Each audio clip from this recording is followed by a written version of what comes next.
सोहनी महिवाल दोनों की मोहब्बत ने किया कमाल। पंजाब की चिनाब नदी के तट पर तुल्ला को एक बेटी हुई सोहनी। कुम्हार की बेटी सोहनी की खूबसूरती की क्या बात थी।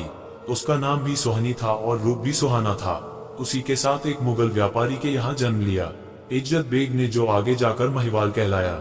इन दोनों के इश्क के किस्से पंजाब ही नहीं सारी दुनिया में मशहूर हैं। घुमक्कड़ इज्जत बेग ने पिताजी से अनुमति लेकर देश भ्रमण का फैसला किया। दिल्ली में उसका दिल नहीं लगा तो वह लाहौर चला गया। वहां भी जब उसे सुकून नहीं मिला तो वह घर लौटने लगा। रास्ते में वह गुजरात में एक जगह रुककर तुल्ला के बर्तन देखने गया, लेकिन उसकी बेटी सोहनी को देखते ही सब कुछ भूल गया। सोहनी के इश्क में गिरफ्तार इज्जत बेग ने उसी के घर में जानवर चराने की नौकरी कर ली। पंजाब में भैंसों को महिया कहा जाता है, इसलिए भैंसों को चराने वाला इज्जत बेग महिवाल कहलाने लगा। महिवाल भी गजब का खूबसूरत था। दोनों की मुलाकात मोहब्बत में बदल गई। जब सोहनी की मां को यह बात पता चली तो उसने सोहनी को फटकारा। तब सोहनी ने बताया कि किस तरह उसके प्यार में व्यापारी महिवाल भैंस चराने वाला बना। उसने यह भी चेतावनी दी कि यदि उसे महिवाल नहीं मिला तो वह जान दे देगी। सोहनी की मां ने महिवाल को अपने घर से निकाल दिया। महिवाल जंगल में जाकर सोहनी का नाम ले लेकर रोने लगा। उधर सोहनी भी महिवाल के इश्क में दीवानी थी।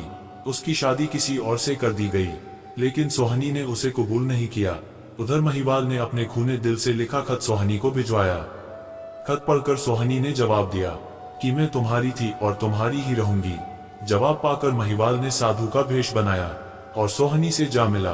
दोनों की मुलाकातें होने लगी। सोहनी मिट्टी के घड़े से तैरती हुई चिनाब के एक किनारे से दूसरे किनारे आती और दोनों घंटों प्रेममग्न होकर बैठे रहते।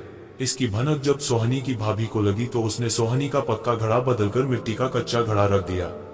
सोहनी को पता चल गया कि उसका घड़ा बदला गया है, फिर भी अपने प्रियजन से मिलने की ललक में वह कच्चा घड़ा लेकर चिनाब में कूद पड़ी।